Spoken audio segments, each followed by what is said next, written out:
U.S. General Michael Langley, the top military commander for Africa, recently sent shockwaves across the continent with his pointed accusations against Burkina Faso's leader, Captain Ibrahim Traore.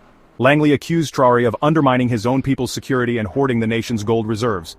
These accusations, delivered from a position of assumed authority, have been met with a wave of anger and condemnation across Africa. Many perceive Langley's words as yet another example of Western interference in African affairs. The continent, with its long and troubled history of colonization and exploitation, is acutely sensitive to any perceived attempts at external control. Langley's accusations, whether intentionally or not, tap into this deep-seated resentment, fueling a narrative of neo-colonialism that resonates with many. The response from African governments and citizens has been swift and unambiguous. Condemnation. From the halls of parliament to the streets of Ouagadougou, Langley's words have been met with a resounding rejection. Leaders across the continent have denounced the accusations as baseless and inflammatory, warning of the dangers of foreign powers meddling in sovereign African nations. Captain Ibrahim Traore, a young military officer who seized power in a coup, is a figure of immense controversy. Hailed by his supporters as a revolutionary leader determined to chart a new course for Burkina Faso, he is condemned by his detractors as an autocrat who has usurped democracy. The truth, as is often the case, is far more complex. Since taking power, Traore has implemented a series of radical policies that have shaken the foundations of Burkinabe society. One of his most significant moves has been the nationalization of the country's gold mines, long controlled by multinational corporations. This bold move, while lauded by many as a long-overdue assertion of economic independence, has drawn criticism from some quarters who accuse Traore of economic mismanagement. In a move that further strained relations with the West, Traore ordered the expulsion of French troops from Burkina Faso. France, the former colonial power, has maintained a significant military presence in the country, ostensibly to combat terrorism. However, many Burkinabe view this presence as a vestige of colonialism and a threat to their national sovereignty. Traore's actions, while undoubtedly bold, are not without precedent. His rise to power and his defiant stance against Western influence have drawn comparisons to iconic African leaders like Muammar Gaddafi and Thomas Sankara. Both these figures, deeply admired by many across the continent, were ultimately overthrown and killed with alleged Western involvement. Gaddafi, the former leader of Libya, was a staunch advocate for Pan-Africanism and a vocal critic of Western imperialism. He implemented a series of socialist policies aimed at improving the lives of ordinary Libyans and used Libya's oil wealth to fund development projects across Africa. Sankara, often referred to as Africa's Che Guevara, led Burkina Faso in the 1980s and implemented a series of revolutionary policies aimed at achieving economic self-sufficiency and social justice. These historical parallels are not lost on many observers.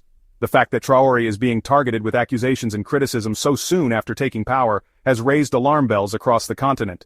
Some see this as a deliberate attempt to stifle any form of dissent or challenge to the established world order, particularly when it comes from Africa. Traore's journey to leadership has been marked by a series of bold moves and decisive actions. His ability to galvanize support and rally the masses has been reminiscent of the charismatic leadership styles of Gaddafi and Sankara. These leaders were not just political figures, they were symbols of resistance and hope for a better future for their people. Traore's speeches often echo the sentiments of these past giants, calling for unity, self-reliance, and a break from the shackles of neo-colonialism. The comparisons to Gaddafi and Sankara are not just superficial. Like Gaddafi, Traore has shown a keen interest in Pan-Africanism, advocating for stronger ties between African nations and a collective effort to address the continent's challenges. He has also been vocal about the need to harness Africa's vast natural resources for the benefit of its people, rather than allowing foreign powers to exploit them. Sankara's influence on Traore is equally evident. Sankara's policies of economic self-sufficiency, land reforms, and social justice have found a new champion in Traore. He has initiated several programs aimed at reducing dependency on foreign aid, promoting local agriculture, and ensuring that the wealth generated within the country benefits its citizens. However, the path Traore has chosen is fraught with challenges. The legacies of Gaddafi and Sankara serve as stark reminders of the potential dangers that lie ahead. Both leaders faced intense opposition, both domestically and internationally, and their eventual downfalls were marked by violence and turmoil. The specter of Western intervention looms large, as history has shown that any attempt to disrupt the status quo can be met with fierce resistance. Gaddafi's vision for a united Africa, free from Western domination, was a dream that many shared but few dared to pursue. His efforts to create a single African currency and a unified military were seen as direct threats to Western interests. Traore's similar ambitions have already drawn the ire of powerful nations, and the stakes are incredibly high. The criticism Traore faces is not just about his policies, but also about the broader implications of his leadership. His defiance against Western influence is seen as a challenge to the established global order. This has led to a barrage of accusations, ranging from human rights abuses to economic mismanagement, aimed at undermining his credibility and authority. Despite these challenges, Traore remains steadfast in his vision. He continues to push forward with his agenda, drawing inspiration from the successes and failures of those who came before him. His focus on utilizing Africa's resources for the continent's development is a testament to his commitment to the ideals of Pan-Africanism. The development projects initiated under his leadership aim to create a self-sustaining economy, reduce poverty, and improve the quality of life for ordinary citizens. By investing in infrastructure, education, and healthcare, Traore hopes to build a foundation for long-term prosperity and stability. Sankara's legacy of revolutionary change and social justice continues to inspire Traore. The emphasis on grassroots movements, community involvement, and equitable distribution of resources are hallmarks of his administration. Traore's policies reflect a deep understanding of the need for systemic change to achieve true independence and progress. As Traore navigates the complex political landscape, he remains acutely aware of the lessons from the past. The successes and failures of Gaddafi and Sankara serve as both a guide and a warning. The path to true sovereignty and self-determination is fraught with obstacles, but Traore's resolve remains unshaken. The agricultural reforms and community projects initiated by Traore are aimed at empowering local communities and reducing dependency on foreign aid. By promoting sustainable practices and local production, he hopes to create a resilient economy that can withstand external pressures. These historical parallels are not lost on many observers. The fact that Traore is being targeted with accusations and criticism so soon after taking power has raised alarm bells across the continent. Some see this as a deliberate attempt to stifle any form of dissent or challenge to the established world order, particularly when it comes from Africa. The scrutiny Traore faces is intense, and the stakes are high.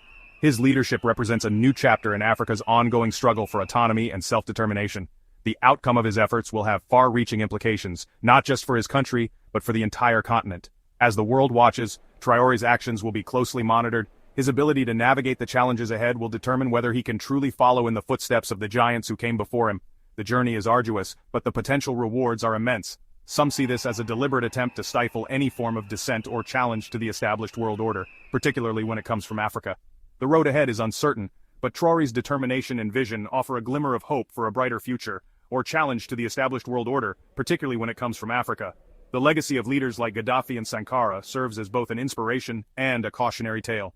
Traore's journey is just beginning, and the world will be watching closely to see how it unfolds. Section 4. A nation under siege coup attempt and the people's response. Burkina Faso, already grappling with the complex challenges of poverty, instability, and terrorism, was recently rocked by a failed coup attempt. The nation, known for its rich cultural heritage and resilient people, found itself at a crossroads, facing an uncertain future. The streets of Ouagadougou, the capital, were filled with tension and anxiety as news of the coup attempt spread like wildfire. The government claims that the attempt involved disgruntled soldiers, former regime elements, and terrorist groups seeking to capitalize on the unrest to seize control. These groups, driven by a mix of ideological fervor and opportunism, saw the instability as a chance to disrupt the fragile peace and impose their own vision on the country.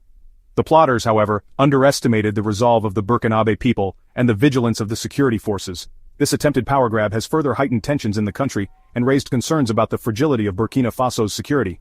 The streets, once bustling with daily life, now bore witness to an increased military presence and a palpable sense of unease. Citizens, while going about their daily routines, couldn't shake off the looming threat of further unrest.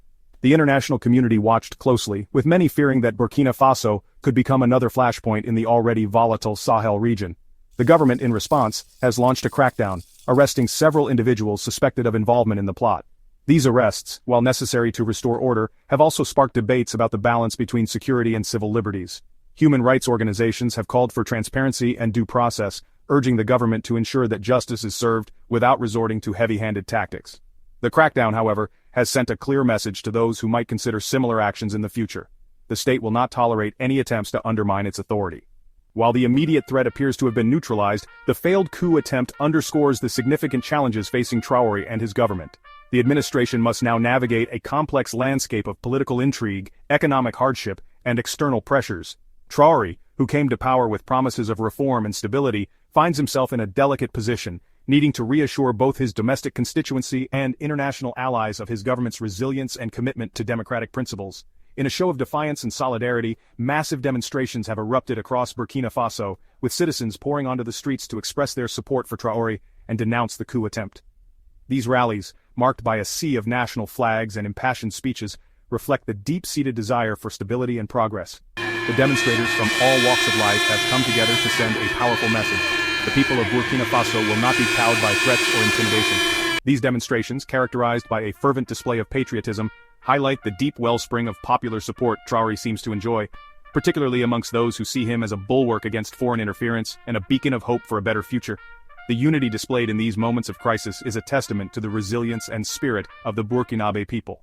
As the nation moves forward, the collective will of its citizens will be crucial in shaping a path towards peace, stability, and prosperity.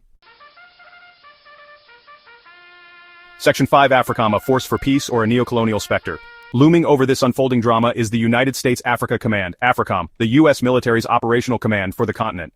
Established in 2007, AFRICOM's stated mission is to work with African partners to promote peace and security. However, its presence has been a source of constant controversy. Critics argue that AFRICOM furthers U.S. geopolitical interests at the expense of African sovereignty. They point to the numerous military bases scattered across the continent, which they claim serve as outposts of American power rather than instruments of peace. Proponents of AFRICOM argue that the command has played a crucial role in training African military forces, conducting joint exercises and supporting peacekeeping operations. They highlight successful missions where AFRICOM has helped to stabilize regions and provide humanitarian aid. Yet these positive narratives are often overshadowed by the criticisms and controversies that surround the command. The presence of AFRICOM in Africa has sparked numerous protests and demonstrations. African activists and civil society groups have voiced their opposition, arguing that the U.S. military presence undermines local governance and fuels anti-American sentiment. They see AFRICOM as an extension of a long history of foreign intervention and exploitation on the continent. Critics also accuse AFRICOM of propping up authoritarian regimes and exacerbating conflicts. They argue that the command has supported dictators who align with U.S. interests, thereby undermining democratic processes and human rights. In regions plagued by military conflicts, AFRICOM's involvement is seen as a contributing factor rather than a solution. The Sahel region in particular has been a focal point of criticism. Despite AFRICOM's presence, the area has witnessed a surge in terrorist activity and violence. Critics argue that the militarization of the region has not led to increased security, but rather to greater instability. They claim that AFRICOM's strategies have failed to address the root causes of conflict such as poverty, corruption, and lack of governance. Instead of fostering peace, AFRICOM's presence is seen as entrenching Western influence and militarizing African societies. The sight of military vehicles and foreign troops in African communities has become a symbol of neocolonialism for many. They argue that the command's operations prioritize Western security concerns over the well-being of African populations. The recent accusations leveled against Traore by General Langley, the head of AFRICOM, have only served to amplify these criticisms. Langley's statements are seen by many as an attempt to undermine a leader who has dared to challenge Western hegemony. This incident has further fueled the debate over AFRICOM's role and intentions in Africa. Many African leaders and activists view Langley's words as indicative of a broader strategy to maintain Western dominance. They argue that AFRICOM, far from being a force for peace, is a tool of neocolonialism. This perspective sees the command as seeking to control Africa's resources and dictate its political destiny. The debate over AFRICOM's presence in Africa is emblematic of a larger struggle over the continent's future.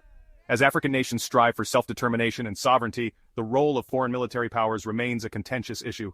Whether AFRICOM is a force for peace or a neo-colonial specter is a question that continues to provoke passionate responses from all sides.